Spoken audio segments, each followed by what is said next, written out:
വിഷുപ്പുലരിയെ വരവേറ്റുകൊണ്ട് ഇന്നത്തെ അതിഥിയായി എത്തിയിരിക്കുന്നത് കാസർഗോഡ് ജില്ലയിലെ പ്രശസ്ത സംഗീത സംവിധായകനും സംഗീത അധ്യാപകനും നല്ലൊരു ഗായകനുമായ ശ്രീ ശ്രുതി വാരിജാക്ഷ മാസ്റ്ററാണ്. അദ്ദേഹത്തെ ഹൃദയപൂർവ്വം സ്വരധാരയിലേക്ക് സ്വാഗതം ചെയ്യുന്നു. നമസ്കാരം മാഷേ. നമസ്കാരം. ഒരായിരം വിഷു ആശംസകൾ. ആശംസകൾ നേരുന്നു. വീണ്ടും ഒരു വിഷുകാലം കൂടി പടികടന്നു മാഷേ. മാഷിന്റെ ജീവിതത്തിലെ പഴയ കാലത്തുള്ള വിഷുവിനെ കുറിച്ചുള്ള ഓർമ്മകൾ ഇന്നത്തെ കാലത്ത് കൊണ്ടാടുന്ന ആചാരങ്ങളെ കുറിച്ച് മാഷം വിലയിരുത്താമോ? തീർച്ചയായിട്ടും നമ്മുടെ വിഷുക്കാലം എന്ന് പറയുമ്പോൾ സ്നേഹത്തിൻ്റെയും സാഹോദര്യത്തിൻ്റെയും സമ്പൽ സമൃദ്ധിയുടെയും ഒരു നല്ലൊരു പുലരിയാണ് വിഷുക്കാലം എന്ന് പറയുന്നത്. അതിരാവിലെ എഴുന്നേറ്റ് വിഷുക്കണിയും വിഷു കൈനീട്ടവും ഒക്കെ നമുക്ക് കിട്ടാറുള്ള പഴയ കാലം. ഇന്നത്തെ കാലത്തെ സംബന്ധിച്ചിടത്തോളം വിഷുക്കണി കാണാനോ അല്ലെങ്കിൽ അതിൻ്റെ ആഘോഷം അതിൻ്റെ രീതിയിൽ കൊണ്ടാടുവാനുള്ള സമയമില്ലാത്ത ആ ഒരു സമയം ആർക്കും കിട്ടുന്നില്ല എന്നുള്ളതാണ്. പിന്നെ വിഷുവിനെ കുറിച്ച് പറഞ്ഞ കലാകാരന്മാരെ സംബന്ധിച്ചിടത്തോളം ആഘോഷങ്ങളുടെ ഒരു കലവറ തന്നെയാണ്. തീർച്ചയായിട്ടും മാഷിനെ സംബന്ധിച്ചിടത്തോളം കലാപരമായി മുന്നോട്ട് പോകുന്ന ഈ ജീവിതത്തിൽ വിഷു ആഘോഷം എത്രത്തോളം പ്രാധാന്യം അർഹിക്കുന്നു മാഷെ? ജയ, ഇന്നത്തെ വിഷുക്കാലം എന്ന് പറയുമ്പോൾ നേരത്തെ ഞാൻ പറഞ്ഞിട്ടുണ്ടായിരുന്നല്ലോ, ഇപ്പോഴത്തെ തലമുറയും പഴയകാല തലമുറയുമായിട്ടുള്ള ഒരു സംഭവം. അപ്പോൾ ഇപ്പോഴത്തെ പഴയകാല തലമുറ എന്ന് പറയുമ്പോൾ രാവിലെ എഴുന്നേറ്റ് അതിരാവിലെ എഴുന്നേറ്റ് നമ്മുടെയൊക്കെ അച്ഛനമ്മമാര് വിഷുവൊക്കെ കണിയൊക്കെ വെച്ച് നമ്മളെ വിളിച്ചുണർത്തി വിഷു കാണിക്കുന്ന ഒരു പതിവുണ്ടായിരുന്നു. അത് നമ്മുടെ കയ്യിൽ വിഷു കൈ നീട്ടവും മധുരതരമായിട്ടുള്ള ഉണ്ണിയപ്പവും ഒക്കെ തരുന്നൊരു കാലമാണ്. പക്ഷെ എൻ്റെ വീട്ടിലെ വിഷു ആഘോഷം എന്ന് പറയുമ്പോൾ നമ്മളൊക്കെ പറഞ്ഞു തന്ന് പഠിപ്പിച്ച രീതിയിൽ തന്നെയാണ് ഇപ്പോഴും കൊണ്ടാടുന്നത്. അപ്പോൾ നല്ലൊരു രീതിയിലാണ്. പക്ഷേ വിഷു കണിയൊക്കെ വെച്ച് കണി വെള്ളരിയും മറ്റുള്ള കാര്യങ്ങളൊക്കെ വെച്ചിട്ട് നമ്മൾ കണി കാണുന്നു. കണ്ണിനെ തലകിലാക്കി തീർച്ചയായിട്ടും അതുപോ നമ്മൾ കണി കാണുന്ന രാവിലെ നമ്മുടെ മക്കളെ നമ്മൾ വിളിച്ചുണർത്തി കൊണ്ടുപോയി കണി കാണിക്കുന്നു, കൈനീട്ടം നൽകുന്നു. ഇതൊക്കെയാണ് പിന്നെ പാരമ്പര്യം നിലനിർത്തുന്നത്. തീർച്ചയായിട്ടും നമ്മളെ പഠിപ്പിച്ചത് ആ രീതിയിലാണ് മുമ്പോട്ട് പോകുന്നത്. അപ്പോൾ മധുരതരമായിട്ടുള്ള ഉണ്ണിയപ്പവും കാര്യമൊക്കെ ഉണ്ടാക്കും. അങ്ങനെയാണ് വിഷു. പ്രത്യേകിച്ച് ഈ വർഷത്തെ വിഷുവിന് പ്രത്യേകതയുണ്ട്. എൻ്റെ മകൻ്റെ ആദ്യത്തെ വിഷുവാണ്. കോടി വിഷുവാണ്. നമ്മുടെ വിഷു എന്ന് പറയുമ്പോൾ മുമ്പൊക്കെ നമ്മുടെ കലാകാരന്മാരാണല്ലോ. അപ്പൊ സാധാരണ വിഷു ആഘോഷങ്ങൾ ചിലപ്പോൾ വേദിയിലായിരിക്കും, സ്റ്റേജിലായിരിക്കും. സാധാരണ നമ്മൾ ആ ദിവസം സ്റ്റേജിലായിരിക്കും ഉണ്ടാവാറ്. അപ്പൊ എന്നിരുന്നാലും ഇപ്പോഴത്തെ അവസ്ഥ നമ്മൾ കണക്കെടുത്തുകൊണ്ട് ഈ കൊറോണയും കാര്യങ്ങളൊക്കെ കണക്കെടുത്തുകൊണ്ട് ഇപ്പോഴത്തെ ആഘോഷം വീട്ടിൽ തന്നെയാണ്. കൂടുതലും മാറ്റിക്കൂട്ടുന്നത് നേരത്തെ പറഞ്ഞിട്ടുള്ളത് പോലെ മകന്റെ കോടി വിഷുവാണ്. അതുകൊണ്ട് എന്തായാലും ഇപ്രാവശ്യം വീട്ടിൽ തന്നെ ഉണ്ടാവും എന്നുള്ളതാണ്. മാഷിന്റെ മുഖത്ത് മായ നിൽക്കുന്ന ഈ പുഞ്ചിരിയുണ്ടല്ലോ, അതിന്റെ രഹസ്യത്തെ കുറിച്ചൊന്ന് പറയാമോ സാർ? തീർച്ചയായിട്ടും അത് പലപ്പോഴും പലരും ചോദിച്ചിരിക്കുന്ന ഒരു ക്വസ്റ്റ്യൻ ആണത്. എങ്ങനെ ഇത് സാധിക്കുന്നു എപ്പോഴും ഒരു ചിരിയുമായി മുന്നോട്ട് പോകുന്നത് എങ്ങനെ സാർ എന്നൊക്കെ ചോദിച്ചിട്ടുണ്ട്. ഈ ചിരി എന്ന് പറയുമ്പോൾ നമുക്ക് അതിൻ്റെ പ്രധാന കാരണം സംഗീതം തന്നെയാണ്. അതെ, സംഗീതവുമായി മുന്നോട്ട് പോകുന്ന ജീവിതം എന്ന് പറയുമ്പോൾ നമുക്ക് സന്തോഷിക്കാനുള്ള ഒരു പ്രവണത അതിന് കിട്ടുന്നു. എന്ത് വലിയ പ്രശ്നങ്ങൾ ഉണ്ടായി കഴിഞ്ഞാലും അതിനെ തരണം ചെയ്യാൻ പറ്റുന്നു. അതിനെ തരണം ചെയ്യാനുള്ളൊരു മരുന്നാണ് സംഗീതം എന്ന് പറയുന്നത്. ചിലപ്പോൾ ശരിക്കും പറഞ്ഞാൽ നമ്മൾ ഒരു വേദിയിൽ ഒരു പ്രോഗ്രാം ചെയ്യുന്ന സമയത്ത് നമുക്ക് വളരെ വിഷമകരമായിട്ടുള്ളൊരു സമയമായിരിക്കും. പക്ഷെ നമുക്ക് പ്രേക്ഷകരെ സന്തോഷിപ്പിക്കുക എന്നുള്ളതാണ് ഒരു കലാകാരനെ കുറിച്ചുള്ള ഒരു ഏറ്റവും വലിയൊരു ഘടകം ആയി മാറിയിട്ടില്ല. അപ്പൊ നമുക്ക് ചിലപ്പോൾ ഉള്ളിൽ നമ്മൾ കരഞ്ഞുകൊണ്ടിരിക്കുന്നുണ്ടാവും. പക്ഷെ ഇത്രയും പ്രേക്ഷകരെ നമ്മളെ കലാകാരന്മാര് ചിരിപ്പിക്കുന്നു അല്ലെങ്കിൽ സന്തോഷിപ്പിക്കുന്നു. അത് നമുക്ക് കലാകാരന്മാർക്ക് കിട്ടുന്ന ഒരു ഏറ്റവും വലിയൊരു അനുഗ്രഹവും കഴിവും തന്നെയാണ്. ചോദിക്കാൻ കാരണം, ഞാൻ പല വേദികളും ഈ പരിപാടി വെച്ച് പോകുമ്പോൾ പലരും ഒരു വേദിയിലേക്ക് എത്തുമ്പോൾ ടെൻഷൻ അടിച്ച് നിൽക്കുകയാണ്. പക്ഷെ മാഷ് ഏതൊരു വേദിയിലും എന്നും പുഞ്ചിരി മാത്രമേ ഉണ്ടാവൂ. അതുകൊണ്ടാണ് ചോദിക്കാൻ അതിൻ്റെ അത് വീട്ടിൽ നിന്ന് കിട്ടിയതാണോ അല്ല മാഷ് സ്വയം ആർജിച്ചെടുത്തതാണോ ഇത്? ശരിക്കും നമ്മൾ സംഗീതത്തിൽ നിന്ന് തന്നെയാണ്. നമ്മൾ സംഗീതം പഠിച്ചു വരുമ്പോൾ നമുക്കത് സ്വായത്തമാക്കാൻ വേണ്ടി പറ്റും. ശരിക്കും ശുദ്ധമായിട്ട് സംഗീതം അഭ്യസിക്കുകയാണെങ്കിൽ നമുക്ക് മനസ്സിനുള്ളൊരു സംതൃപ്തി കിട്ടും എന്നാണ് പറയപ്പെടുന്നത്. സംഗീത ഗ്രന്ഥങ്ങളിലൂടെ തന്നെ അതാണ് പറയുന്നത്. അതിന്റെ തെളിവ് തന്നെയാണ് മാഷിന്റെ പുഞ്ചിരി. തീർച്ചയായിട്ടും എപ്പോഴും നമുക്ക് ചിരിച്ചുകൊണ്ട് സംസാരിക്കുന്നതാണ് ഇഷ്ടം. മാഷെ, സംഗീത സബരിയിൽ ഒരുപാട് പതിറ്റാണ്ടുകാലം നീന്തി തെളിച്ച മാഷിന്റെ പല പ്രത്യേകതകളും എനിക്കറിയാം. അതിലൊരു പ്രത്യേകതയായി എനിക്ക് തോന്നിയിട്ടുള്ളത് മാഷിന്റെ പേരിന്റെ മുമ്പിലുള്ള ശ്രുതി. പൊതുവെ വാരിജാക്ഷൻ മാസ്റ്റർ എന്ന് പറഞ്ഞാൽ ഓക്കെയാണ്, പക്ഷെ ആ ശ്രുതി വാരിജാക്ഷൻ മാസ്റ്റർ എന്ന ഒരു നാമധേയം വരാനുള്ള കാരണം? ശ്രുതി വാരിജാക്ഷൻ എന്ന് പറയുന്നത് പലപ്പോഴും ഇപ്പോൾ അറിയപ്പെടുന്നത് ശ്രുതി വാരിജാക്ഷൻ എന്ന നിലയിൽ തന്നെയാണ്. അപ്പൊ എൻ്റെ യഥാർത്ഥ പേര് വാരിജാക്ഷൻ പി പെരിയാട്ടെടുക്കാം. അതാണ് എൻ്റെ മെയിൻ ആയിട്ടുള്ള. പക്ഷെ ആരോട് ചോദിച്ചു കഴിഞ്ഞാലും ശ്രുതി വാരിജാക്ഷൻ മാസ്റ്റർ എന്ന് പറഞ്ഞാലേ പൂർണ്ണതയാവും. തീർച്ചയായിട്ടും. അപ്പൊ അത് എങ്ങനെ വന്നു എന്ന് ചോദിച്ചു കഴിഞ്ഞാല് എൻ്റെ വീട്ടിന്റെ പേര് ശ്രുതി നിലയം എന്നാണ്. അത് എൻ്റെ കുട്ടിക്കാലത്ത് തന്നെ ആ ഒരു പേരായിരുന്നു വീട്ടിൽ നിന്ന് വന്നിട്ടുള്ളത്. പിന്നീട് ഞാൻ കുറച്ച് ഈ സംഗീതത്തിലേക്കൊക്കെ ഇറങ്ങി കുറച്ച് ക്ലാസ് ഒക്കെ എടുക്കാൻ പറ്റും. പൊതുവെ എല്ലാവർക്കും മാഷ് സംഗീതവുമായി ബന്ധപ്പെട്ടതുകൊണ്ട് ഇത് സംഗീതത്തിന്റെ ആധാരമായിട്ടാണല്ലോ ശ്രുതിയെ പൊതുവെ വിലയിരുത്താറ്.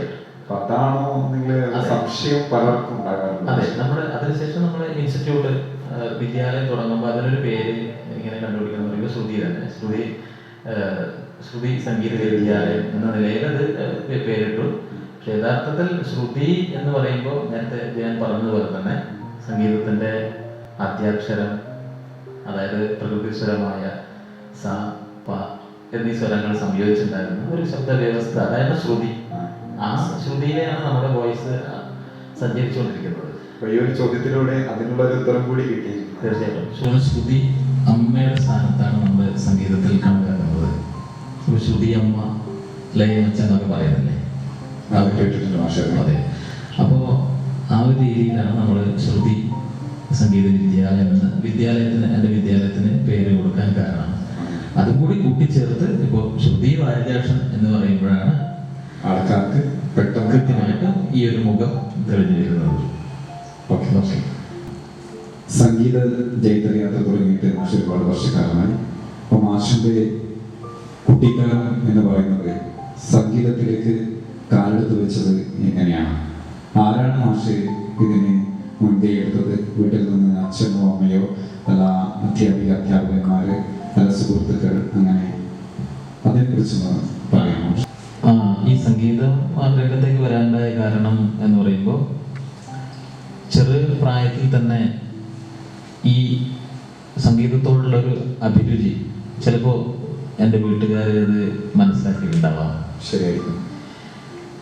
അപ്പോഴ് സ്കൂളിൽ പോകുന്ന കാലഘട്ടത്തിൽ എന്ന് വെച്ചാൽ സ്കൂളിൽ നിന്നും പല പരിപാടികളിലൊക്കെ പങ്കെടുത്തുകൊണ്ട് മത്സരത്തിൽ വിജയിക്കുന്ന സമ്മാനങ്ങൾ വാങ്ങിയിട്ടുണ്ട്.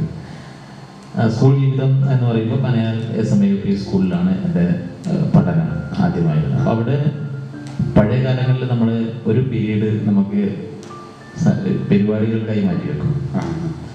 അപ്പോൾ ആ സമയത്ത് അധ്യാപകന്മാർ നമ്മളെ കൊണ്ട് പാട്ട് പാടിക്കുക, മറ്റുള്ള കാര്യങ്ങളൊക്കെ ചെയ്യുക. അതിൽ പാട്ട് പാടിക്കുന്ന സമയത്ത് ഞാൻ എന്തായാലും അതിലുണ്ടാവും. അപ്പം അങ്ങനെ കുറേ സമ്മാനങ്ങൾ വാങ്ങിയിട്ടുണ്ട് സ്കൂളിൽ തന്നെ. പിന്നീട് അത് വീട്ടിൽ നിന്നും ഈ പാടുന്ന കാര്യങ്ങൾ കണ്ടുകൊണ്ടായിരിക്കാം എന്നെ സംഗീതം പഠിക്കാനുള്ള ഒരു ഗുരുനാഥൻ്റെ അടുത്ത് ചെന്നാക്കിയാൽ ഇവൻ അതിലെങ്ങനെയെങ്കിലും ശരിയാവുമോ എന്നുള്ളൊരു ഡൗട്ട് വീട്ടുകാർക്ക് ഉണ്ടായിരുന്നു. അങ്ങനെയാണ് എന്നെ ആദ്യമായി സംഗീതം. അച്ഛനോ അമ്മയോ സംഗീതമായി ബന്ധമുണ്ടോ? തീർച്ചയായിട്ടും അച്ഛൻ നന്നായി പാടും. അപ്പോൾ ശരിക്കും പറഞ്ഞാൽ അച്ഛൻ തന്നെയാണ് എൻ്റെ ആദ്യ ഗുരു. കാരണം എൻ്റെ മുമ്പേ ഉണ്ടായിരുന്ന ഒരു ഇന്റർവ്യൂവിൽ ഞാനത് പറഞ്ഞതാണ്. അച്ഛൻ തന്നെയാണ് എൻ്റെ ആദ്യത്തെ ഗുരുനാഥൻ. കാരണം എന്ന് വെച്ചാൽ പഴയ അച്ഛൻ പണിക്കൊക്കെ പോയി വന്നു കഴിയുമ്പോൾ വീട്ടിൽ നമ്മുടെ വരാന്തയിൽ ഒരു തിണ്ണ ഉണ്ടായിരുന്നു. അവിടെ ഇരുന്നു കൊണ്ട്, അപ്പൊ ഞാൻ ചെറിയ കുട്ടിയായിരുന്നു. അപ്പോൾ ഞാനിങ്ങനെ അച്ഛൻ്റെ അടുത്തേക്ക് പോകുന്ന സമയത്ത് അച്ഛനെ എടുത്തുകൊണ്ട് അച്ഛൻ്റെ മടിയിലിരുത്തി അച്ഛൻ പല കീർത്തനങ്ങളും അന്ന് പാടുകയായിരുന്നു. ശരി. അപ്പൊ അത് ആ കീർത്തനങ്ങൾ പാടുന്ന കേട്ടിട്ടാണ് ഞാൻ പല പ്രാവശ്യവും ഞാൻ അച്ഛൻ്റെ മടിയിൽ ഉറങ്ങിയിട്ടുള്ളത്. അപ്പൊ അങ്ങനെയുള്ളൊരു ഇതായിരിക്കാം സംഗീതത്തിലേക്ക് വന്നത്. അതുകൊണ്ട് ഇപ്പോഴും ഞാൻ അച്ഛനാണ് എൻ്റെ ആദ്യ ഗുരു എന്നാണ് ഞാൻ ഇപ്പോഴും എൻ്റെ മനസ്സിൽ കണക്കാക്കുന്നത്. അപ്പൊ ഗുരു എന്ന് പറയുമ്പോൾ പിന്നീട് സംഗീതം പഠിക്കാൻ പോയ ഗുരുനാഥക്കന്മാർ ആരൊക്കെയാണ് മാഷ്? അതിനുശേഷം സംഗീതം പഠിക്കാൻ പോയത് ആദ്യം എന്നെ കൊണ്ടു ചേർത്തത് കാഞ്ഞങ്ങാട് ഒരു കലാക്ഷേത്രത്തിലായിരുന്നു. അവിടെ വിപിൻ രാഘവീണ, നീലേശ്വരം ഇപ്പോൾ പ്രശസ്തനായ സംഗീതജ്ഞനാണ്. അപ്പോൾ ആദ്യത്തെ ഗുരുനാഥൻ ഞാൻ നേരത്തെ പറഞ്ഞത് അച്ഛനാണ് ആദ്യത്തെ ഗുരുനാഥൻ. പിന്നീട് നീലേശ്വരം വിപിൻ രാഘവീണ പ്രശസ്തനായ സംഗീതജ്ഞനാണ്. വിപിൻ രാഘവീണയുടെ ശിക്ഷണത്തിലാണ് എന്നെ ആദ്യം അവിടെ കൊണ്ടു ചേർക്കുന്നത്. മാഷത്താണ് ബാലപാഠങ്ങൾ പഠിച്ചത് എവിടെയാണ്? അപ്പോൾ സംഗീതത്തിന്റെ ബാലപാഠങ്ങളൊക്കെ എനിക്ക് പറഞ്ഞു തന്നിട്ടുള്ളത് ശ്രീ വിപിൻ രാഘവീണ സാറാണ്. അപ്പൊ അങ്ങനെ അവിടെ പഠിച്ചുകൊണ്ടിരിക്കുന്ന സമയത്ത് അന്ന് സാറിന് സീരിയലിലൊക്കെ സാറുണ്ടായിരുന്നു. അപ്പോൾ സീരിയലിലേക്ക് പോകുന്ന അവസരമായിരുന്നു. തിരക്ക് കാരണം ആ ഇൻസ്റ്റിറ്റ്യൂട്ടിൽ സാർ വരാതായിരുന്നു. അങ്ങനെ അവിടെ വന്നത് മറ്റൊരു മാഷായിരുന്നു, ബാലകൃഷ്ണൻ നമ്പീശൻ മാഷാണ് കാഞ്ഞങ്ങാട്. അപ്പോൾ ബാലകൃഷ്ണൻ നമ്പീശൻ സാറിൻ്റെ അടുത്ത് ഒരുപാട് കാലം സംഗീതം പഠിച്ചിട്ടുണ്ടായിരുന്നു. പിന്നീട് സാറിന് സുഖമില്ലാതെ ബുദ്ധിമുട്ടായ സമയത്ത്, അത് മാത്രമല്ല ആ എൻ്റെ ബാച്ചിൽ ഉണ്ടായിരുന്നതിൽ അവസാനം എല്ലാവരും കൊഴിഞ്ഞു പോയത് അതിൽ ഏറ്റവും അവസാനമായത് ഞാനാണ്. പിന്നീട് ബാലകൃഷ്ണൻ മാഷ് വന്ന സമയത്ത് ഞാനും ബാലകൃഷ്ണൻ മാഷും മാത്രമായിരുന്നു. അങ്ങനെ ക്ലാസ് എടുത്തുകൊണ്ടിരുമ്പോൾ സാർ എന്നോട് പറഞ്ഞു, സാറിൻ്റെ വീട്ടിലേക്ക് വന്നിട്ട് അവിടെ തന്നെ എടുക്കാം. എന്നിട്ട് വീട്ടിൽ തന്നെ കുറേ കാലം വീട്ടിൽ തന്നെ ക്ലാസ് എടുത്തുകൊണ്ടുണ്ടായിരുന്നു. പിന്നെ സാറിനത് സുഖമില്ലാതെ ബുദ്ധിമുട്ടായതിനു ശേഷം എന്നാൽ സാറിൻ്റെ ഗുരുനാഥനിലേക്ക് കാസർഗോഡ് സദാശിവാചാര്യ സംഗീതത്തിന്റെ കുലപതി അല്ലെങ്കിൽ ഒരു സിംഹം എന്ന് തന്നെ പറയാം, അദ്ദേഹത്തിന്റെ അടുത്തേക്ക് എന്നെ കൊണ്ട് ആക്കുന്നു. സദാശിവൻ മാഷെ പോലുള്ള വളരെ പ്രഗത്ഭനായ ഒരു ഗുരുനാഥന്റെ ശിക്ഷണത്തിൽ പഠിക്കാൻ കിട്ടുന്ന ഒരു മഹാഭാഗ്യമാണ്. തീർച്ചയായിട്ടും അതെ.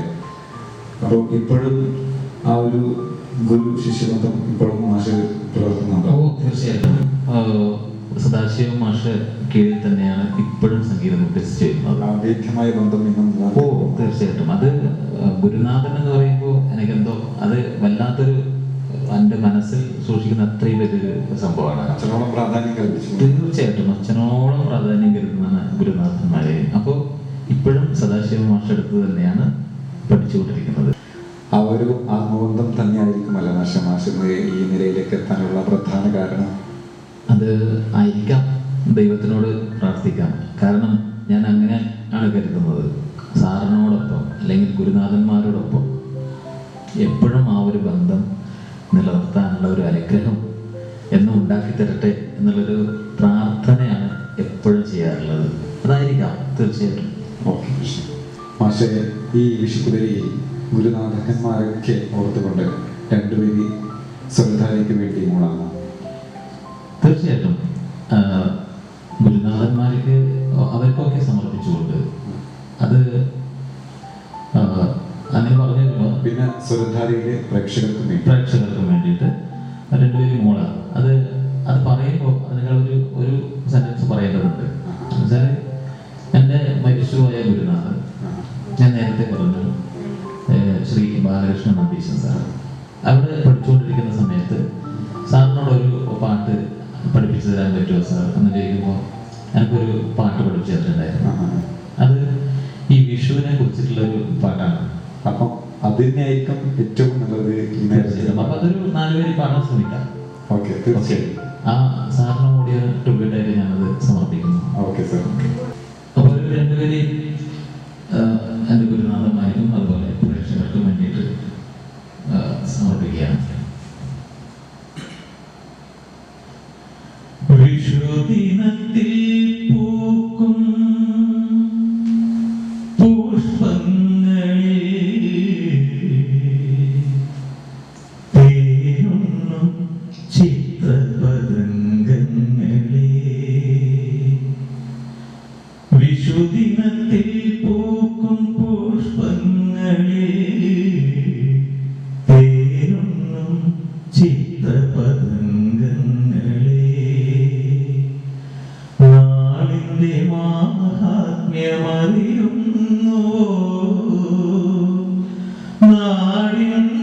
പ്രേമം നിറയുന്നുവോ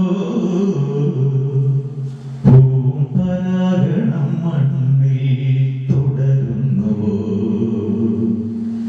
വിഷുദിനത്തിൽ പൂക്കും പുഷ്പങ്ങളിൽ തേനുണ്ണും ചിത്രപതംഗങ്ങളെ. ഓക്കെ.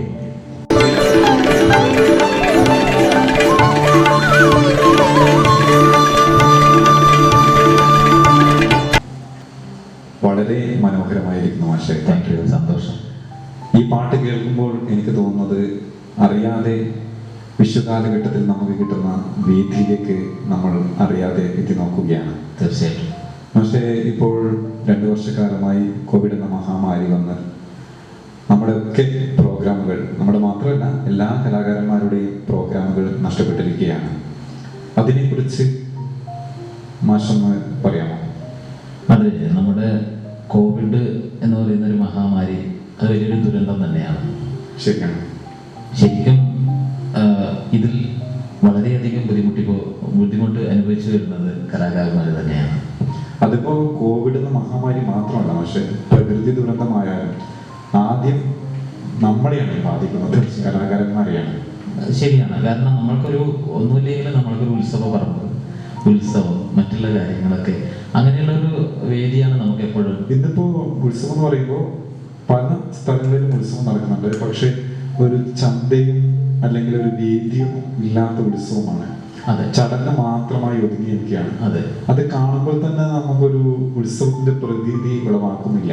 വളരെ വിഷമകരമായിട്ടുള്ളൊരു രീതിയിലാണ് ഇപ്പോൾ കാലങ്ങൾ കടന്നുകൊണ്ട് പോയിക്കൊണ്ടിരിക്കുന്നത്. കാരണം നമ്മുടെ ഉത്സവ പറമ്പുകളിലൊരു ഗാനമേള അല്ലെങ്കിൽ മറ്റുള്ള ഇതൊക്കെ ഉണ്ടാകുമ്പോഴാണത് ഒരു ആഘോഷമായി പൂർണ്ണതയിലെത്തുന്നത്. ശരിയാണ്. അപ്പൊ അതൊന്നും ഇല്ലാതെ ഏറ്റവും കൂടുതൽ ബുദ്ധിമുട്ട് അനുഭവിക്കുന്നത് കലാകാരന്മാര് ഒരുപാട്.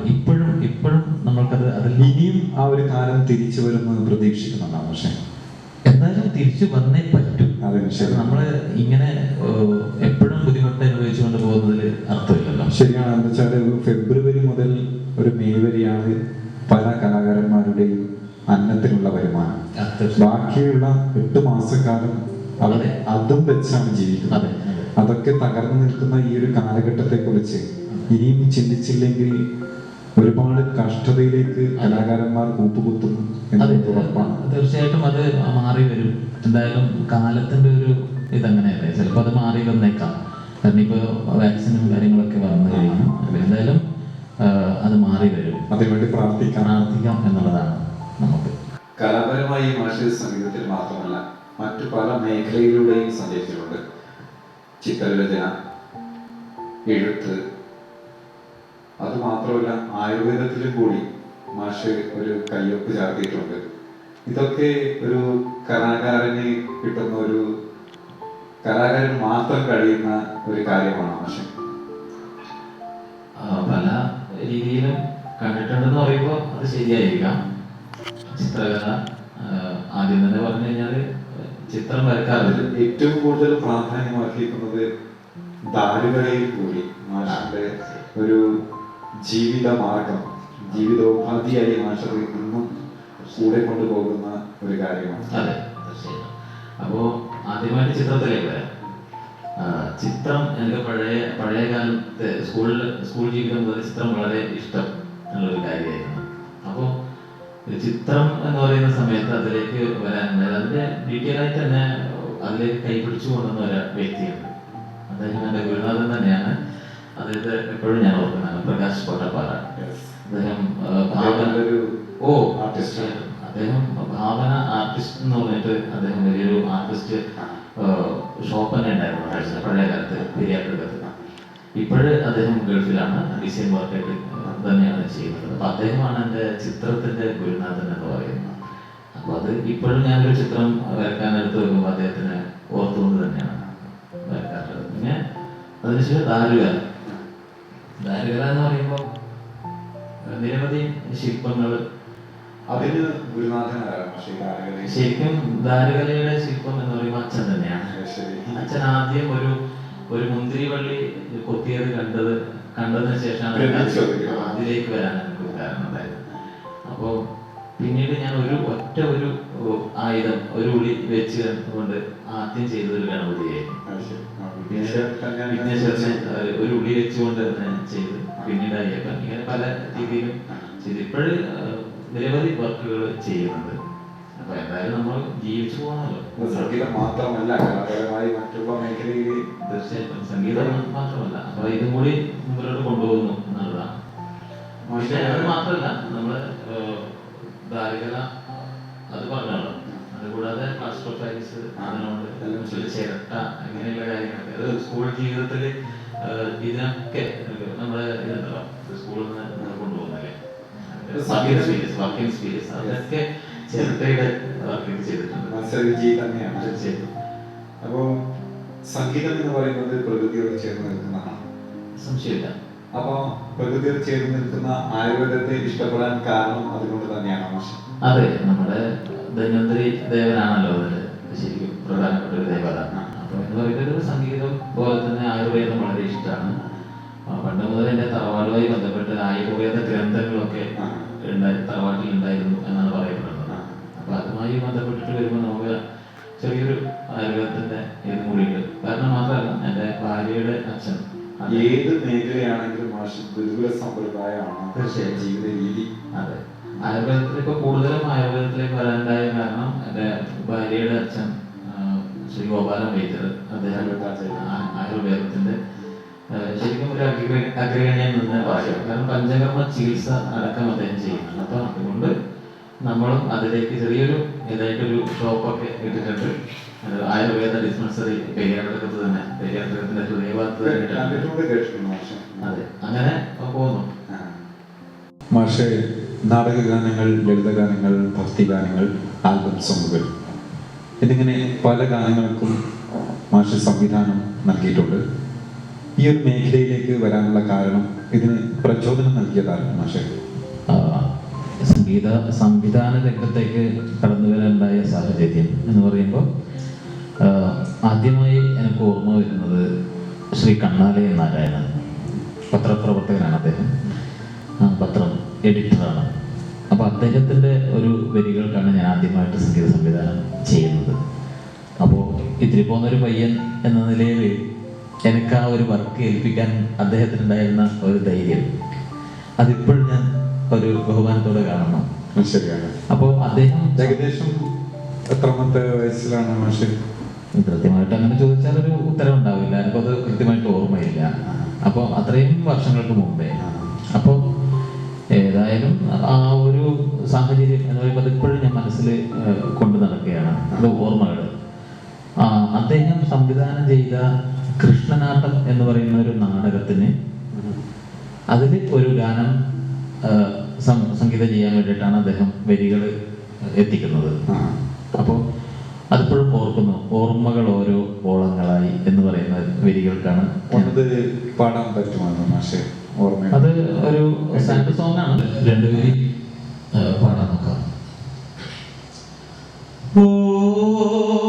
ഓർമ്മകളോരോ ഓളങ്ങളായി കടവിൻ മടിയിൽ ചിതറുമ്പോ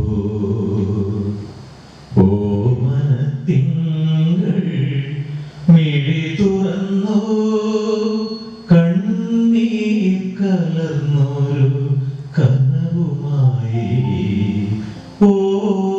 ഓർമ്മകളോരോ ഓളങ്ങളായി കടവിൻ മടിയിൽ ചിതറുമ്പോ. ഇങ്ങനെയാണ് ആ വരി വരുന്നത്. രേവതിനാഗത്തിൽ ചിട്ടപ്പെടുത്തിയ അതിമനോഹരമായ ഒരു ഗാനം തന്നെയാണ് ആദ്യത്തെ തന്നെ. നല്ലൊരു ഗാനമായിരുന്നു മാഷെ. സന്തോഷം.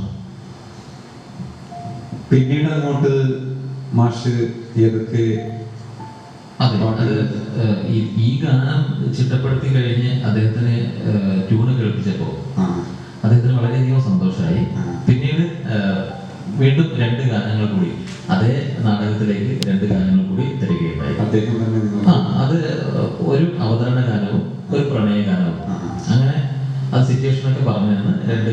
അങ്ങനെ ആ കൃഷ്ണനാട്ട നാടകത്തിൽ ആകെ 3 ഗാനങ്ങൾ ഞാൻ ആദ്യമായി ഇത് കേട്ടപ്പോൾ വീണ്ടും 2 ഗാനങ്ങൾ ചെയ്ത് കൃഷ്ണനായിട്ട് നാടകം അന്ന് റെക്കോർഡിംഗ് അല്ല, അന്ന് സ്റ്റേജിലാണ് പാടുന്നത്. ശരി ശരി. അപ്പൊ അങ്ങനെ അവിടുന്ന് അത് നല്ലൊരു ഗംഭീരമായി എന്നാണ് എനിക്ക് തോന്നുന്നത്.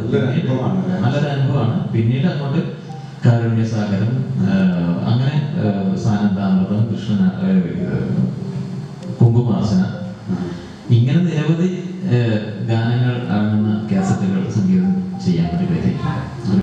മാഷിന്റെ ഒരുപാട് ആൽബം സോങ്ങുകൾ ഹിറ്റായിട്ടുണ്ട്. ഇപ്പോൾ ലേറ്റസ്റ്റ് ആയിട്ട് ഒഴുകാൻ മറന്നവരുടെ എന്ന ആൽബത്തിന്റെ പ്രൊമോ സോഷ്യൽ മീഡിയയിൽ വളരെ വൈറലായിക്കൊണ്ടിരിക്കുകയാണ്.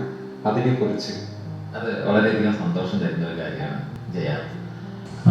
നിരവധി ഗാനങ്ങൾ സംഗീത സംവിധാനം ചെയ്തിട്ടുണ്ട് എന്ന് പറയുമ്പോൾ നമ്മൾ ഇപ്പൊ കൃഷ്ണനാട്ടം ഒഴികെ ബാക്കി പിന്നീട് കാരുണ്യസാഗരം, സാനന്ദാമൃതം, കുങ്കുമാർച്ചന, പാദപത്മം, അതുപോലെ നിരവധി ഗാനങ്ങൾ, ആൽബം ഒരുപാട് ഗാനങ്ങൾ ചെയ്തിട്ടുണ്ടെങ്കിലും അതിൽ നിന്നൊക്കെ വ്യത്യസ്തമായിട്ടുള്ളൊരു ഗാനമാണ് ഇപ്പോഴീ ചോദിച്ച ഒഴുകാൻ മറന്നതിൻ്റെ.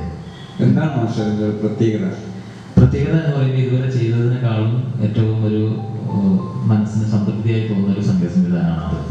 അതിന് പ്രത്യേകത എന്ന് പറയുമ്പോൾ നമ്മുടെ എല്ലാമായ നമ്മുടെ കൈതപ്രം ദാമോദരൻ നമ്പൂതിരി സാറ് അദ്ദേഹത്തെ ഇമ്പോർട്ടാണ്.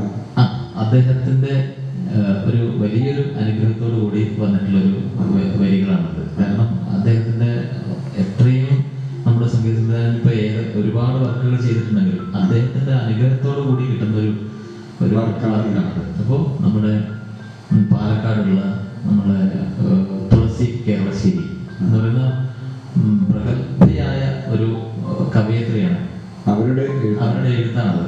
അപ്പോൾ ഒരുപാട് നിരവധി പുരസ്കാരങ്ങളും അതുപോലെ ബുക്കുകളൊക്കെ പ്രസിദ്ധീകരിച്ചിട്ടുള്ളൊരു, അപ്പോൾ അതിന്റെ ബാനറിൽ, അതായത് ഒരുപാട് പ്രതീക്ഷയുണ്ട്.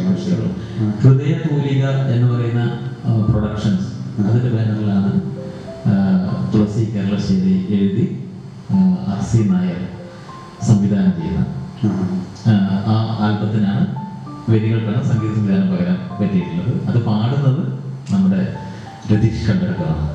അപ്പൊ ഓൾറെഡി റെക്കോർഡിങ് കഴിഞ്ഞിപ്പോ വർക്ക് റിലീസ് ആവുകയാണ്. ഇനിയിപ്പോ അടുത്ത ദിവസങ്ങളിൽ, അത് ഏതാനും ദിവസങ്ങളിൽ വരും.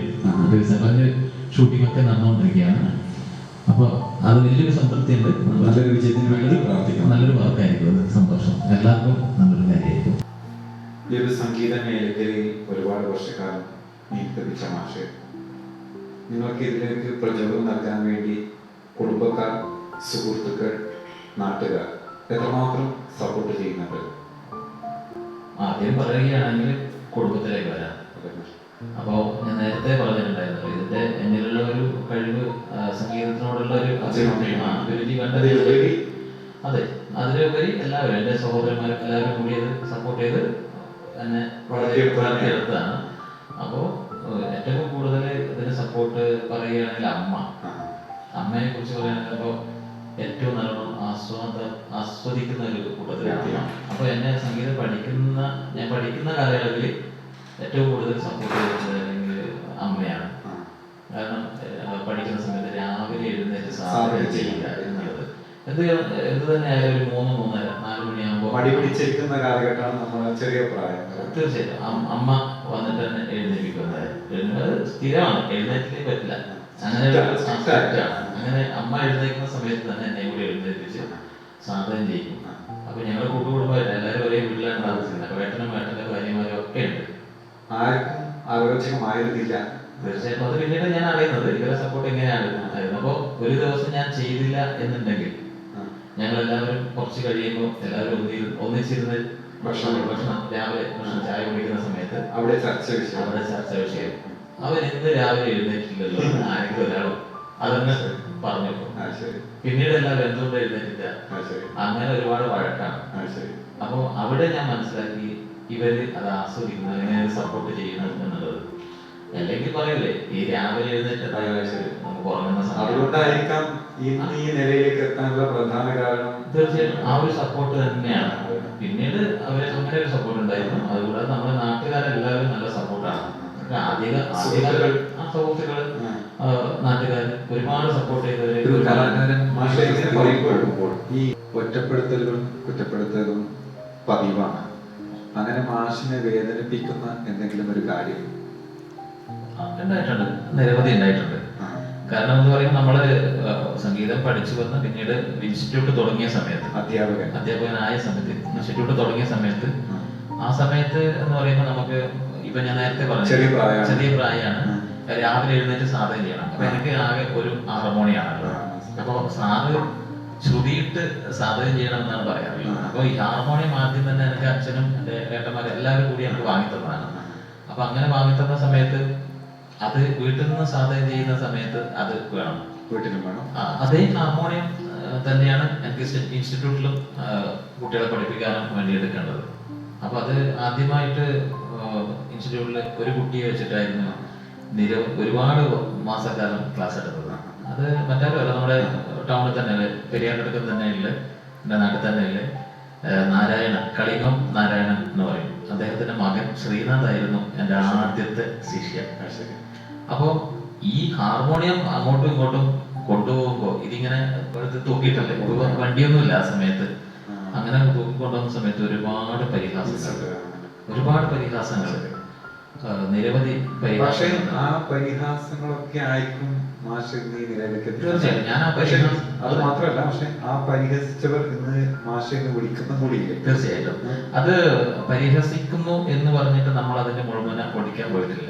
അതായത് ശരിക്കും ഇത് തൂക്കി പോകുന്ന കാലത്ത് ഇത് തൂക്കി പോകുന്ന സമയത്ത് തത്തപ്പെട്ടി എന്ന് വരെ വിളിച്ചത്.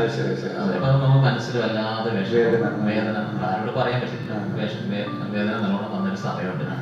അങ്ങനെ ഒരു ഒറ്റപ്പെടുത്തലും കുറ്റപ്പെടുത്തലും എന്ന രീതിയിൽ അത് ഇന്ന് പ്രചോദനമായിട്ടുണ്ട്. കാരണം അങ്ങനെ ഒരു ആ ഒരു ഇത് വെച്ചുകൊണ്ട് നല്ല എനിക്കിത് നേടണമെന്നുള്ള രീതിയിൽ മുമ്പോട്ട് പോയതുകൊണ്ട് ഇന്ന് നിരവധി വിദ്യാർത്ഥികൾ. ഓക്കെ മാഷെ, ഈ ഇൻസ്റ്റിറ്റ്യൂട്ടിന്റെ കാര്യം പറയുമ്പോൾ മാഷിന്റെ വിദ്യാലയത്തിൽ പഠിക്കുന്ന കുട്ടികളിൽ അധികവും മാഷിന്റെ കുടുംബത്തിലുള്ള കുട്ടികൾ തന്നെയാണ്. പൊതുവെ എവിടെയും കാണാത്ത ഒരു വസ്തുതയാണ്. കാര്യം ഒരു അധ്യാപകന്റെ മുന്നിൽ ബന്ധുക്കളാരും പോകാതിരിക്കുകയാണ്. പക്ഷെ ഇവിടെ അധികവും കുട്ടികൾ മാഷിന്റെ കൂട്ടുകുടുംബത്തിലെ തന്നെ കുട്ടികളാണ് കൂടുതൽ. അത്രമാത്രം സപ്പോർട്ട് മാഷ് കൊടുക്കുന്നുണ്ടല്ലോ അവർക്ക്. അവരെയും കൂടി നടനച്ച് വളർത്തുന്നുണ്ട് സംഗീതത്തിന്റെ മേഖലയിലേക്ക്. തീർച്ചയായിട്ടും. ഇപ്പോ ഇപ്പോഴും ഏകദേശം ഒരുപാട് കുട്ടികൾ പഠിച്ചിറങ്ങി. വിദ്യാലയം മുമ്പ് ഏകദേശം ഒരു 22 വർഷത്തോളം പിന്നിട്ടിരിക്കുന്നു. 20ാം വാർഷികം അതിഗംഭീരമായിട്ട് 2 വർഷം മുമ്പേ ടൗണിൽ തന്നെ, ടൗണിൽ തന്നെ നടന്നിരുന്നു. അതിന്റെ ഉദ്ഘാടനം നിർവഹിച്ചത് നമ്മുടെ പ്രശസ്തനായിട്ടുള്ള കൈതപ്പുറം ദാമോദരൻ നമ്പൂതിരി സാറായിരുന്നു. അങ്ങനെ എൻ്റെ ഗുരുനാഥന്മാരൊക്കെ എല്ലാവരും ആ വേദിയിൽ ഉൾപ്പെട്ടിരുന്നു. അപ്പോ ശിഷ്യന്മാരെന്ന് പറയുമ്പോൾ എൻ്റെ കുടുംബത്തിലെ കുട്ടികളുണ്ട്. എല്ലാവരും പഠിപ്പിക്കാൻ കിട്ടിയ ഒരു ഭാഗ്യമായി കരുതുന്നു. നിരവധി വിദ്യാർത്ഥികൾ ചെറുപ്പകാലത്ത് മാഷിക്ക് കിട്ടിയ, കുടുംബത്തിൽ നിന്ന് കിട്ടിയ ഒരു സപ്പോർട്ട് ഇപ്പോൾ തിരിച്ച് മാഷ് സംഗീതം പഠിപ്പിച്ചുകൊണ്ട് ഇനി വരുന്ന തലമുറക്ക് കൊടുക്കുന്നത്. അതാണല്ലോ നമ്മുടെ, അങ്ങനെയാണല്ലോ വേണ്ടത്. അപ്പൊ അത് ഏറ്റവും പ്രധാനപ്പെട്ട, ഞാൻ നേരത്തെ പറഞ്ഞു, അമ്മ സാധകം ചെയ്യിച്ച ആ ഒരു സംഭവം രാവിലെ എണീറ്റ്. അപ്പൊ അമ്മക്ക് തിരിച്ചു കൊടുക്കാൻ പറ്റിയ എനിക്ക് ഏറ്റവും മനസ്സിൽ സംതൃപ്തി തോന്നിയ ഒരു സമ്മാനം ഉണ്ടായിരുന്നു. അത് ഞാൻ കൊടുത്തു കഴിഞ്ഞു. അതെന്താണെന്ന് വെച്ചാല് നമ്മുടെ ശ്രുതി സംഗീത വിദ്യാലയത്തിന്റെ ശ്രുതി സാഗരം എന്ന് പറയുന്ന പ്രോഗ്രാം ഉണ്ട്. അതായത് കുട്ടികൾക്ക് അവരെ പ്രചോദനമായി നിൽക്കുന്ന ഒരു പ്രോഗ്രാമാണ്. അപ്പൊ അതിലേക്ക് ഒരു ദിവസം നമ്മുടെ കൈതപ്പുറം സാറ് വന്നിരുന്നു. അപ്പൊ കുട്ടികൾക്ക് ഒരു അനുഗ്രഹം എന്ന നിലയിൽ അദ്ദേഹം വന്നപ്പോ സാറിന്റെ കൈ കൊണ്ട് അമ്മക്ക് ഒരു പൊന്നാട അണിയിക്കാനുള്ളൊരു അവസരം ഉണ്ടായിരുന്നു. അതെന്റെ മനസ്സിൽ കിട്ടുന്ന ഏറ്റവും വലിയൊരു ഭാഗ്യമായിട്ട് അന്നത്തെ ആ ഒരു സുദിനം അത് വലിയ കാര്യമായിരുന്നു. പിന്നെ അങ്ങനെയാണ് അങ്ങനെ പോകുന്നുള്ളത് കാര്യങ്ങൾ.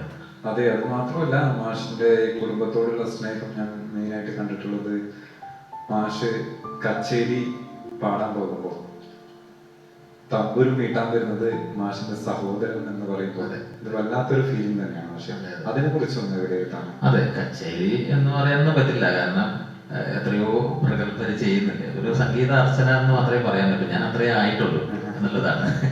ഇപ്പോഴും ചെറിയൊരു ഒരു എന്താ പറയുക, പ്രാണിയാണെന്ന് പറയുന്നത്. അത് പറയാണ്, ഒരു പട്ടപ്പൂച്ചയാണ്. അപ്പൊ തമ്പുരു മീട്ടാറുണ്ട്. ഏട്ടനാണ് തമ്പുരു മീട്ടുന്നത്. ശ്രുതി മധുവാണ് തമ്പുരു മീട്ടുന്നുള്ളത്. അപ്പൊ അത് വലിയൊരു സന്തോഷമാണ്. അപ്പൊ കഴിഞ്ഞ എന്റെ സംഗീതാർച്ചന ഉണ്ടായിരുന്നു കണ്ണൂർ മൃദംഗശ്ശേരി ക്ഷേത്രത്തിലാണ്. അപ്പോ ഒരു 2-2.25 മണിക്കൂറോളം അവിടെ ഇരുന്ന് പാടിയൊരു സംഭവം ഉണ്ടായിരുന്നു. അപ്പൊ അതില് ഒക്കെ ഏട്ടൻ തന്നെയാണ് തമ്മിൽപ്പെട്ടിട്ടുള്ളത്. അതൊരു അങ്ങനെയല്ല, ഒരു കുടുംബത്തോടുള്ള സ്നേഹം അല്ലേ? തീർച്ചയായിട്ടും അത് സന്തോഷകരമായിട്ടുള്ള കാര്യം തന്നെയാണ്. പിന്നെ മാഷ് ഭജനകൾ, ഭക്തിഗാനമേളകൾ, ഗാനമേള, ഇങ്ങനെ പല വേദികളും കടന്നുപോയിട്ടുണ്ട്. ഇതിൽ ഏറ്റവും കൂടുതൽ ഇഷ്ടപ്പെട്ടത് ഏതാണ് മാഷ്? ഒരുപാട് പ്രോഗ്രാമുകൾ ഇതിനകം ചെയ്തിട്ടായിരുന്നെങ്കിലും പക്ഷെ ഏതൊരു പ്രോഗ്രാം ചെയ്ത് ഇറങ്ങുമ്പോൾ എനിക്ക് കൂടുതലായിട്ട് സംതൃപ്തി തോന്നാറില്ല. കാരണം ഇനിയും നന്നാക്കായിരുന്നു എന്നുള്ളൊരു ഇതാണ്. നമ്മൾ നേരിട്ട് തന്നെ നമ്മൾ ഒരുപാട് വേദികളിൽ നമ്മൾ പങ്കിട്ടവരല്ലേ, അപ്പൊ അപ്പോൾ തന്നെ നമുക്ക്. പക്ഷെ അതിൽ എനിക്ക് ഏറ്റവും കൂടുതൽ ഇപ്പോ പല പ്രഗത്ഭരായ ആൾക്കാരെ മാഷിനെ പോലുള്ള ഒരുപാട് പേരുകളെ ഒന്നിച്ച് വർക്ക് ചെയ്യുന്ന ഒരു ഭാഗ്യം എനിക്ക് കിട്ടിയിട്ടുണ്ടെങ്കിലും മാഷിന്റെ നേരത്തെ പറഞ്ഞ ഒരു പുഞ്ചിരി ഉണ്ടല്ലോ, ആ ഒരു സപ്പോർട്ട് ഉണ്ടല്ലോ, അതെനിക്ക് തന്നെയല്ല എത്രമാത്രം ബാക്കിയുള്ളവർ ടെൻസ്ഡ് ആണ്, ഒരു വേദിയിലേക്ക് എത്തുമ്പോൾ ടെൻസ്ഡ് ആണ്. അപ്പൊ അതിനേക്കാൾ കൂടുതൽ ടെൻഷൻ എനിക്ക് നമുക്ക് മൊത്തം കൺട്രോൾ ചെയ്യല്ലേ. അപ്പൊ മാഷിന്റെ ഒരു വേദിയിലേക്ക് വരുമ്പോ അത് ഉണ്ടാവാറ് കുറച്ച് കുറവ് തന്നെയാണ്. മാഷ് ഫ്രീ ആണ്, എത്ര വേദിയാണ് മാഷ് ഫ്രീ ആണ്, നമുക്ക് അതിനേക്കാളും ഫ്രീ ആണ്. ഏറ്റവും കൂടുതൽ ഫ്രീ ഇല്ലാതെ നിൽക്കുന്ന ഒരാള് ഞാൻ തന്നെയാണ്. കാരണം ഒരു ഗാനമേള അറേഞ്ച് ചെയ്യാന്ന് വെച്ചാല് ഒരു കമ്മിറ്റിക്കാരെ നമ്മളെ ഏൽപ്പിക്കുമ്പോൾ ഇല്ല ആർട്ടിസ്റ്റുകളാണ്, നമ്മളെ ഓർക്കസ്ട്ര തന്നെയായിരിക്കും, പക്ഷെ ആർട്ടിസ്റ്റുകളെ ഒക്കെ എത്തിക്കുക എന്നുള്ളത് നമ്മുടെ ഒരു കടമയാണ്. ആ സമയത്തിൽ എത്തിയില്ലെങ്കിൽ എന്നുള്ളൊരു വലിയൊരു ടെൻഷൻ നമ്മുടെ അതൊന്നും മുഖത്ത് ഉണ്ടാവാറില്ല, മറ്റുള്ളവരെ അറിയിക്കില്ല. എന്തോ ഇങ്ങനെയാണ്, അങ്ങനെയാണ് അതിന്റെ ഒരു കഥ. അപ്പോ ഇങ്ങനെ വേദിയിലൂടെ കടന്നു പോകുമ്പോഴും മാഷിന് ഒരുപാട് പ്രഗത്ഭരായ ഒരുപാട് വ്യക്തികളുമായി പരിചയമുണ്ട്. അപ്പൊ അങ്ങനെ ഇപ്പോഴും ആ ഒരു ആത്മബന്ധം പുലർത്തുന്ന ഇരട്ടി വ്യക്തികളാണ് മാഷ്. ആദ്യം തന്നെ പറയുകയാണെങ്കിൽ നമ്മുടെ ദാസേട്ടനെ ഒരുപാട് പ്രാവശ്യം ഞങ്ങൾ ഒരുമിച്ച് മൂകാംബിക ക്ഷേത്രത്തിൽ അദ്ദേഹത്തിന്റെ പിറന്നാൾ ദിനത്തിൽ ഒന്നിച്ച് കാണാറുണ്ട്, സംസാരിക്കാറുണ്ട്. അപ്പോൾ അനുഗ്രഹം ഒരുപാട് കിട്ടിയിട്ടുണ്ട്. അപ്പൊ അത് അങ്ങനെ പറഞ്ഞു വരുമ്പോ ദാസേട്ടനെ കഴിഞ്ഞ അതിലല്ല അതിന് മുമ്പേ മലയാള മനസ്സിനെ സംബന്ധിച്ചിടത്തോളം ഒരു സംഗീത ലോകം എന്ന് പറയുമ്പോൾ ദാസേട്ടനില് ഉപരി ഒന്നുമില്ല. അദ്ദേഹത്തിന്റെ അനുഗ്രഹം കിട്ടാന്ന് വെച്ചാൽ പിന്നെ അതിനേക്കാളും കൂടുതലൊന്നും നമുക്കൊരു അവാർഡും കിട്ടിയില്ല കാര്യമില്ല. ഇത് മണ്ണിലിറങ്ങിയ ഗാനഗന്ധർവ്വനല്ലേ. അപ്പൊ അങ്ങനെ വരുമ്പോ അദ്ദേഹത്തിന് ഒരു പിറന്നാൾ ദിനത്തിൽ അദ്ദേഹത്തിന് ഒരു സമ്മാനം എനിക്ക് കൊടുക്കാൻ വേണ്ടി പറ്റില്ല. അത് വലിയൊരു കാര്യമാണ്. പിന്നീട് ദാസ് അതിപ്പോ എത്രയോ ആളുകളുടെ കൂട്ടത്തിൽ നിന്നും ഒന്ന് കാണുമ്പോ ഒന്ന് തിരിച്ചറിയുക എന്നുള്ളത് നമുക്ക് വലിയൊരു സന്തോഷമാണ്. ഈ ലോക മലയാളികൾ മാത്രമല്ല ലോകം മൊത്തം ആദരിക്കുന്ന ഒരു വ്യക്തി നമ്മളെ തിരിച്ചറിയുന്നു പറഞ്ഞാൽ തന്നെ അതൊരു വലിയൊരു സന്തോഷകരമായ മനസ്സിൽ കരുതുന്നതാണ്. പിന്നെ നമ്മുടെ കൈതപ്പുറം ദാമോദരൻ സംസാരിച്ചാലും അതുപോലെ നമ്മുടെ മലയാള മനസ്സിൽ എഴുതപ്പെട്ട മറ്റൊരു എപ്പോഴും അങ്ങോട്ട് വിളിച്ചപ്പോ തന്നെ ഒരു കോളിൽ തന്നെ അദ്ദേഹം ഫോൺ എടുക്കാറുണ്ട്, കാര്യങ്ങളൊക്കെ സംസാരിക്കും, എല്ലാവരെയും ചോദിക്കും, എല്ലാം നല്ല ഇതാണ്. പിന്നീട് MK അർജുന മാഷ്, നമ്മളിപ്പോ അദ്ദേഹം നമ്മളോടൊപ്പം ഇല്ല, MK അർജുന സാറിന്റെ വീട്ടിലേക്ക് പോയിട്ടുണ്ടായിരുന്നു. നമുക്ക് വാഴക്കാലം എന്ന് പറഞ്ഞ സ്ഥലത്ത് ഒരു പ്രോഗ്രാം ഉണ്ടായിരുന്നു എനിക്ക്. അപ്പോൾ പ്രോഗ്രാം നമ്മളെല്ലാവരും ടീമായി പോയതാണ്. അപ്പോൾ അവിടുന്ന് സാറ് ഒരു ദിവസം വീട്ടിലേക്ക് വരണം എന്ന് പറഞ്ഞ് അവിടെ വിളിച്ചിട്ടുണ്ടായിരുന്നു. അതിനൊന്ന് വന്ന് കണ്ടിട്ട് പോകാമെന്ന് പറഞ്ഞ് MK അർജുന സാറിന്റെ വീട്ടിലേക്ക് പോയി. അവിടെ എന്തൊരു എളിമയായിട്ടുള്ളൊരു മനുഷ്യനാണ്, നല്ലൊരു. അങ്ങനെ അവിടെ പോയി അവിടുന്ന് എന്തോ ഒരു സ്വീകരണമാണ് നമുക്ക് കിട്ടിയത്. നമ്മള് അത് ഓസ്കാറിന് തുല്യമായിരിക്കും. ഉച്ചക്ക് ഭക്ഷണമൊക്കെ കഴിച്ചിട്ട് തന്നെ അവിടെ വിടുന്നത്. അപ്പൊ നിരവധി ടിപ്സുകൾ, അതായത് സംഗീത സംവിധാന രംഗത്ത് എങ്ങനെ വായിച്ചെടുത്തതോ പഠിച്ചെടുത്തതോ അല്ലാതെ പല വരികൾക്കും എങ്ങനെയാണ് സംഗീത സംവിധാനം നിർവഹിക്കേണ്ടത് എന്നുള്ള നിരവധി നോട്ട്സുകൾ, നിരവധി പാഠങ്ങൾ അതെ അവിടുന്ന് കിട്ടിയിട്ടുണ്ട്. അത് MK അർജുന സാറിന്റെ അടുത്ത് തന്നെ കിട്ടിയിട്ടുണ്ട്, അദ്ദേഹത്തിന്റെ അടുത്ത് തന്നെ. അത് വലിയൊരു അനുഗ്രഹമായിരുന്നു. അതുപോലെ കൈതപ്പുറം സാർ എപ്പോഴെങ്കിലും കണ്ടു ഇരിക്കുമ്പോൾ അതായിരിക്കും സംസാരിക്കുക. അവരുടെയൊക്കെ മോട്ടിവേഷൻ നമ്മുടെ ജീവിതത്തിൽ അതെ. അങ്ങനെ സാറിന്റെ അടുത്ത് ഉച്ചയ്ക്ക് ഭക്ഷണം എന്തൊക്കെ വിഭവങ്ങൾ ഒരുക്കിയിട്ടുണ്ടെന്ന് എനിക്കത് പറയാം. പായസം അടക്കം ഇതൊക്കെ കഴിഞ്ഞിട്ട് വണ്ടി അദ്ദേഹം തന്നെ വിളിച്ചു ബുക്ക് ചെയ്തിട്ടാണ് നാട്ടിലേക്ക് ഇങ്ങനെ കലാപരമായി ജീവിക്കുന്ന മാഷിന്റെ ഫാമിലിയെ കുറിച്ച് ഇതുവരെ പറഞ്ഞില്ല. തീർച്ചയായിട്ടും ജയ, ഫാമിലി എന്ന് പറയുമ്പോൾ അച്ഛൻ, അമ്മ, എൻ്റെ ഏട്ടന്മാര്, പെങ്ങൾ, എൻ്റെ ഭാര്യ, കുട്ടികൾ, ഇങ്ങനെയാണ്. ഇത് ഒതുങ്ങുന്നതാണ് എൻ്റെ കുടുംബം. എത്ര കുട്ടികളാണ് മാഷി? എനിക്ക് 2 കുട്ടികളാണ്. അവര് സംഗീതം എന്തെങ്കിലും അഭ്യസിക്കുന്നുണ്ടോ? മൂത്തവള് അവള് നീലാംബരി. അവള് ഇപ്പൊ സംഗീതം പഠിക്കുന്നുണ്ട്, എൻ്റെ അടുത്ത് തന്നെയാണ് പഠിക്കുന്നുള്ളത്. ഇപ്പോ കഴിഞ്ഞ മാസം ഒരു പാട്ട് റെക്കോർഡ് ചെയ്തിട്ടുണ്ട്, സ്റ്റുഡിയോയിൽ നിന്ന് റെക്കോർഡ് ചെയ്തിട്ടുണ്ട്. അപ്പൊ അങ്ങനെ പാടി വരുന്നു ചെറുമാതിരി. പിന്നെ ചെറുത് ഇപ്പോ 9 മാസം ആയതേ ഉള്ളൂ. അങ്ങനെ പിടിച്ചു നിൽക്കുന്നു. മാഷെ ഒരുപാട് നേരമായി സംസാരിക്കുന്നു. അതിൻ്റെ ഇടയിൽ സ്വരധാരയ്ക്ക് വേണ്ടി 2 പേര് ഒന്നുകൂടി പാടാം.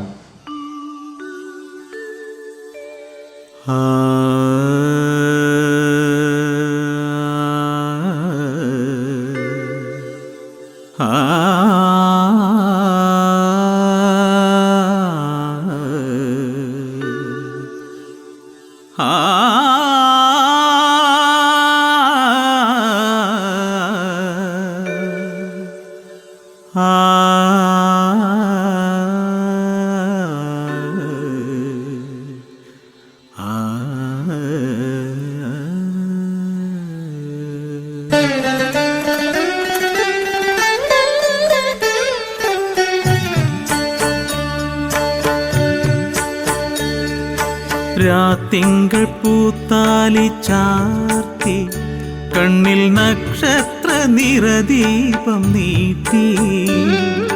രാത്തിങ്കൾ പൂത്താലി ചാർത്തി കണ്ണിൽ നക്ഷത്ര നിറദീപം നീട്ടി.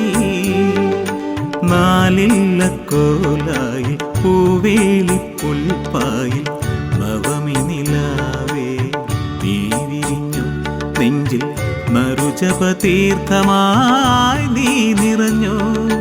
രാത്തിങ്കൾ പൂത്താലി ചാർത്തി കണ്ണിൽ നക്ഷത്ര നിറദീപം നീട്ടി.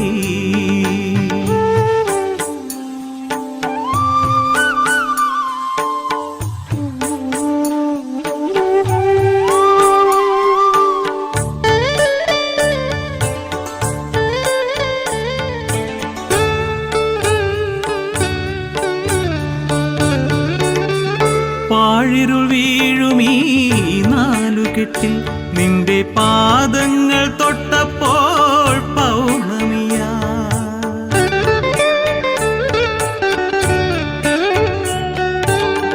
പാഴിരുൾ വീഴുമീ 4 കെട്ടിൽ നിന്റെ പാദങ്ങൾ തൊട്ടപ്പോൾ പൗർണമിയാ. നോവുകൾ മാറാല മൂടും മനസ്സിൻ്റെ, നോവുകൾ മാറാല മൂടും മനസ്സിൻ്റെ മച്ചിലെ ശ്രീദേവിയായി. മംഗളപ്പാലയിൽ മലർക്കുടമാ മണിനാഗക്കാവിലെ മൺവിളക്ക. അതിമനോഹരമായ ഗാനത്തിലൂടെ സ്വരധാരയെ ധന്യമാക്കി തന്നു മാഷെ. മാഷെ ഇത്രയും നേരം ഇത്തിരക്കെട്ട നേരത്തും സ്വരധാരയ്ക്ക് വേണ്ടി സമയം ചെലവഴിച്ചതിൽ ഒരുപാട് നന്ദിയുണ്ട്. ഒപ്പം ഇതിന് പിന്നിൽ പ്രവർത്തിച്ചവർക്കും ഒരുപാട് നന്ദി അറിയിക്കുകയാണ്. തീർച്ചയായിട്ടും ഞാനും അത് തിരിച്ചു പറയുകയാണ്. ഈ നമ്മുടെ ഈ ഒരു പ്രോഗ്രാമിലേക്ക്, സ്വരധാര എന്ന് പറയുന്നൊരു പ്രോഗ്രാമിലേക്ക് വരാൻ പറ്റിയതിൽ വളരെയധികം സന്തോഷമുണ്ട്. ഇവരെല്ലാ പ്രേക്ഷകർക്കും 1000 വിഷുദിനാശംസകൾ നേരുന്നു. എൻ്റെയും എൻ്റെ കുടുംബത്തിൻ്റെയും അകമഴിഞ്ഞ നിറഞ്ഞ വിഷുദിനാശംസകൾ നേരുന്നു. പ്രത്യേകിച്ച് ജയനും എല്ലാവർക്കും, ഇതിൻ്റെ അണിയറ പ്രവർത്തകർക്കും, മറ്റ് ഇതിനോടൊപ്പം സഹകരിച്ച എല്ലാ നല്ലവരായ വ്യക്തികൾക്കും എൻ്റെ നന്ദിയും കടപ്പാടും അറിയിക്കുകയാണ്. പക്ഷേ ഇത് വൈകിട്ട് ചെയ്യാൻ പോകുന്നതിനേക്കാളും മുന്നേ ഇപ്പോൾ പഠിക്കുന്ന കുട്ടികൾ അല്ലെങ്കിൽ ഇനി വരാൻ പോകുന്ന തലമുറയിൽ സംഗീതത്തോട് സ്നേഹിക്കുന്ന കുട്ടികൾക്ക് വേണ്ടി എന്താണ് മാഷൊരു മോട്ടിവേഷൻ? മോട്ടിവേഷൻ എന്ന് പറയുമ്പോൾ നമുക്ക് ഇനിയിപ്പോൾ ഞാൻ പറയുകയാണ്, സംഗീതം പഠിക്കാൻ ഇനി ആര് എങ്ങനത്തെ കുട്ടികളാണെങ്കിലും വലിയവരാണെങ്കിലും ഇത് പഠിക്കാൻ വേണ്ടി വരുന്ന സമയത്ത് അതിനോടുള്ള നല്ല രീതിയിലുള്ള ആത്മാർപ്പണമായിട്ടുള്ള ഭക്തിയും ശ്രദ്ധയും ഉണ്ടാവുക, അതിനോടുള്ള നല്ലൊരു അകമഴിഞ്ഞ സ്നേഹം പ്രകടിപ്പിക്കുക. എന്ത് വിഷയമാണോ പഠിക്കുന്നത് അതിനോടുള്ള നല്ലൊരു സ്നേഹത്തോടു കൂടി അതിനെ പഠിക്കുക, ആ വിഷയത്തിനെ പഠിക്കുക. പിന്നീട് മറ്റൊരു കാര്യം, ഏത് പഠിതാവാണെങ്കിലും പഠിക്കുമ്പോൾ ഇത് എത്രയും പെട്ടെന്ന് ഒരു വെപ്രാളത്തോടെ എത്രയും പെട്ടെന്ന് എന്തൊക്കെയോ ആയി മാറണം എന്നുള്ളൊരു രീതിയിലല്ലാതെ വളരെ സാവധാനം സപ്തസ്വരങ്ങളിൽ ഉപരി അതിന്റെ സാഹിത്യത്തിലും കൂടി പ്രാധാന്യം നൽകിക്കൊണ്ടാണ് മാഷ് പഠിപ്പിക്കുന്നത്. തീർച്ചയായിട്ടും. അപ്പൊ അതുകൊണ്ട് ഇപ്പൊ മാഷിന്റെ അടുത്ത് മാത്രമല്ല ആരുടെ അടുത്ത് പോകുന്നവരും അതിന്റെ ആധികാരികമായി തന്നെ പഠിക്കുക എന്നല്ലേ മാഷ് ഉദ്ദേശിക്കുന്നത്? തീർച്ചയായിട്ടും അതിന്റെ ശാസ്ത്രീയ സംഗീതം എന്ന് പറയുമ്പോൾ ശാസ്ത്രീയമായിട്ട് തന്നെ പഠിക്കുക. അതിന്റെ അടിസ്ഥാനപരമായിട്ട് നല്ല രീതിയിൽ സമയമെടുത്തുകൊണ്ട് പഠിക്കുക, പഠിച്ച് മുന്നോട്ട് പോവുക എന്നുള്ളത് മാത്രമാണ്. വളരെ ഭയഭക്തി ബഹുമാനത്തോടുകൂടി ഈ വിഷയത്തെ കാണുക, പഠിക്കുക എന്നുള്ളതാണ് പറയാനുള്ളത്. വളരെ നന്ദി മാഷേ, വളരെ നന്ദി. നമസ്തേ. പ്രിയ പ്രേക്ഷകരെ, ഇനിയും കാണുന്നുള്ള പ്രതീക്ഷയോടെ സ്വരധാര താൽക്കാലികമായി വിട പറയുകയാണ്. സ്നേഹപൂർവ്വം, ജയൻ കാട്ടുകൊച്ചി.